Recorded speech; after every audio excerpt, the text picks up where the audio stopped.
Ethan's voice shook, but it was the good kind of shake. Sophia Grace Miller. You are my safe place, my loudest laugh, my 3 a.m. talks, my every tomorrow. Will you marry me? The ring sparkled. Exactly the one she had secretly pinned on a hidden Pinterest board half a decade ago. He remembered every detail. She opened her mouth. One syllable away from yes, from forever. And then a tiny tornado in a fluffy white dress came sprinting up the petal-covered aisle screaming at the top of her lungs. Yes, we'll marry you. 2-year-old Lily, flower basket upside down, curls bouncing, threw herself straight into Ethan's arms like he was the only safe place in the universe. I love you, Ethan. I want to marry you forever, ever, ever. 80 grown adults lost it. Laughter exploded, so loud birds flew out of the trees. Someone shouted, "This is better than any movie." Phone zoomed in. The moment went from romantic to legendary in half a second. Ethan, still on one knee, scooped Lily up with one arm, ring box trembling in his other hand, face red, but smiling wider than he ever had for any adult. He looked at Sophia and tried to save it. So, is that a yes from both my girls? Sophia laughed through her tears, nodded, whispered yes, and slipped the ring on. But something in her eyes flickered. A tiny shadow behind the smile that only she could feel. 3 weeks later, that video had 43 million views and counting. Comments poured in by the thousands. That little girl loves him more than the fiancé ever could. Watch the bride's face. She's jealous of a toddler. Plot twist. He marries the flower girl in 20 years. Sophia sat alone in their dark bedroom at 2 a.m., phone glow lighting her face, reading every single one that she told herself it was stupid. Lily was 2. Ethan was just good with kids. That's why everyone loved him. But memories started attacking her like flashbacks. How Ethan always volunteered to watch Lily when her mom, Mia, Sophia's best friend since college, had night shifts at the hospital. How he taught Lily to say, "I love you" to the moon and back, and Lily refused to say it to anyone except him. How every single time Ethan walked out the door, Lily would wail like her tiny heart was breaking. Sophia started watching them closer. One random Thursday, she came home early and heard pure joy coming from the backyard. She crept to the window and saw Ethan pushing Lily on the swing, both of them laughing like the rest of the world had disappeared. Lily kicked her legs and screamed, "Higher, Daddy Ethan, higher." Daddy Ethan. He froze for half a second when she said it. Then his smile grew so big it hurt to look at. Sophia felt her chest cave in. She backed away from the window before they could see her, tears already falling. That night at dinner, she moved food around her plate and barely spoke. Ethan reached for her hand. "Baby, talk to me." She forced a smile. "I'm just tired." But she wasn't tired. She was breaking. The next morning while Ethan was in the shower, Sophia opened his phone, something she had never done in 7 years, and scrolled through his photos. Hundreds of Lily. Lily asleep on his chest. Lily feeding him pretend tea. Lily's drawings labeled "Me plus Ethan forever." Not a single new photo of Sophia in months. That was the moment she knew. She waited until he left for work, took the diamond ring off her finger, placed it on the kitchen counter next to his coffee mug, and wrote a note in handwriting that shook. "I saw the way you looked at her on the swing, that I deserve someone who looks at me like that. Be happy. I already ordered the moving company that I'll be gone by tonight, that I'm sorry." She left before he came home. Ethan walked in, saw the ring glinting under the kitchen light, read the note, and the sound that came out of him wasn't human. He called her 100 times. Straight to voicemail, that he drove to her office. She had already quit, that he went to their friends.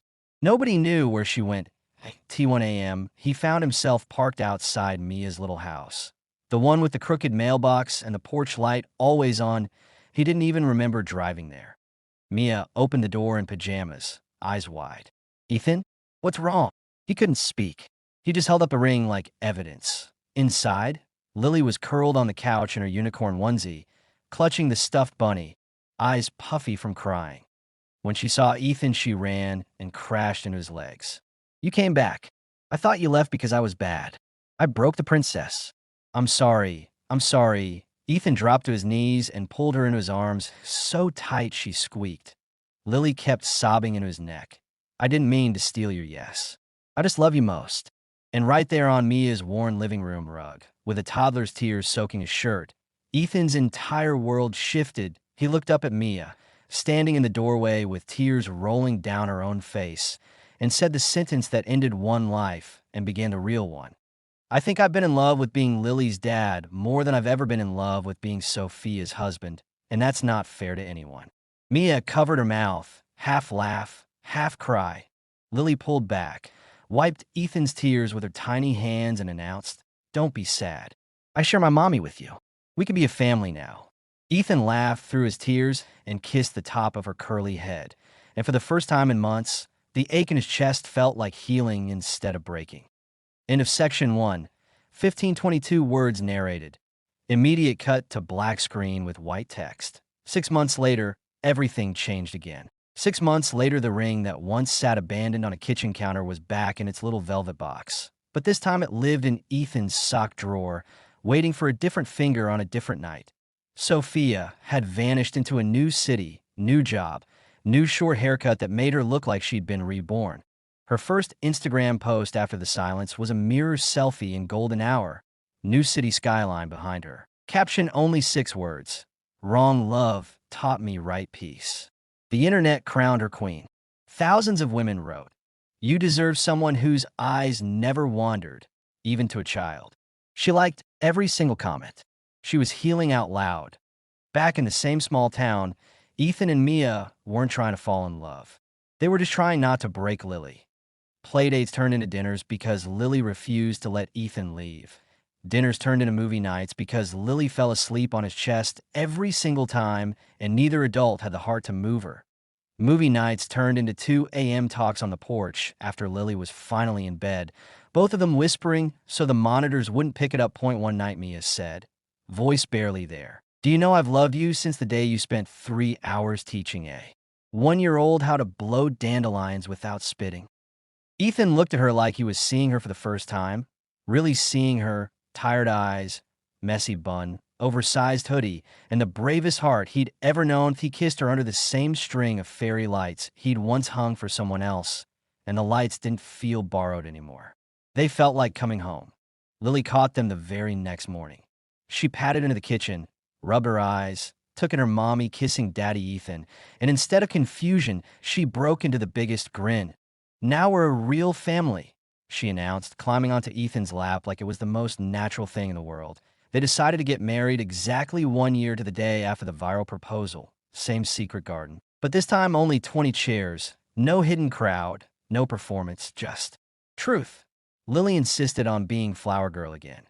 She walked down the aisle holding both their hands, basket swinging, shouting, "Here comes the bride," long before the music started. When the officiant asked, "Who gives this woman to be married?" Lily let go of their hands, put hers on her hips, and declared, "Me. I do it. I give mommy to Daddy Ethan forever." Half the guests ugly cried.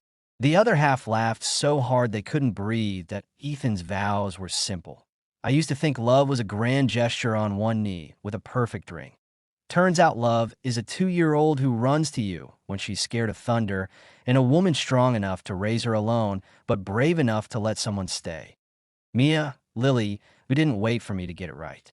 You just kept loving me until I did that. I choose you both every single morning for the rest of my mornings." Mia's voice cracked from the first word. "I spent years thinking family meant doing it by myself, so no one could leave. You showed me family means showing up even when you're terrified someone will doubt I love you for the man you are and the father you already became before you even knew you were allowed to be." They slid simple gold bands on. No diamonds this time, just promises that fit. Then Ethan did something no one expected. He dropped to one knee again. This time in front of Lily, he pulled a cherry ring pop from his pocket, the big fake gems sparkling under the lights. "Miss Lily Rose, you stole my yes once upon a time. Now I'm asking, will you let me be your daddy for all the forevers?" Lily screamed yes, so loud the birds flew up again. She tackled him, sticky red candy already on both their faces, and the photographer caught the shot that would later break the internet all over again. AT the reception, there was a pizza truck because Lily wanted real food, not tiny sandwiches, and a bouncy castle bigger than the dance floor. Kids and grown-ups took turns flying through the air while fairy lights blinked above them like slow-motion stars. And then the garden gate opened and Sophia walked in. She wore a simple green dress, hair still short, smile calm and real. She found Ethan first, hugged him without hesitation. "I came to give this back," she said, pressing the original diamond into his palm. "It was never mine to keep, but it did its job. It pointed you to your real life." Ethan started to apologize again. She stopped him. "Don't. You didn't break me. You freed me. I'm dating someone now who looks at me like you look at them. We both won." Mia walked over, eyes unsure. Sophia pulled her into the tightest hug. "Thank you for raising the strongest little girl I've ever met." She saved him for you. Years rolled by soft and loud all at once. Lily turned 6, lost 3 teeth, learned to read, still called Ethan Daddy like it was the only name he'd ever had a baby brother arrive with Mia's dark hair and Ethan's smile. They named him Leo because Lily insisted he roars like a lion. Listen. One random Tuesday evening, same backyard, same swing, Ethan pushed Lily higher while Leo napped in the shade. Lily kicked her legs and yelled, "Higher, Daddy, to the moon." Ethan laughed and pushed, heart so full it hurt. From the porch, Mia watched them, one hand on her sleeping son, other hand on her own rounding belly, because number 3 was already on the way. And if you stood very still, you could almost hear a tiny 2-year-old voice on the wind saying, "I told you I'd marry you forever, ever, ever."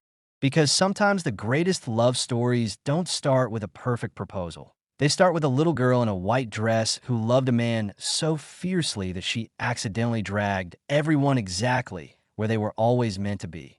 She didn't steal the groom. She delivered him home.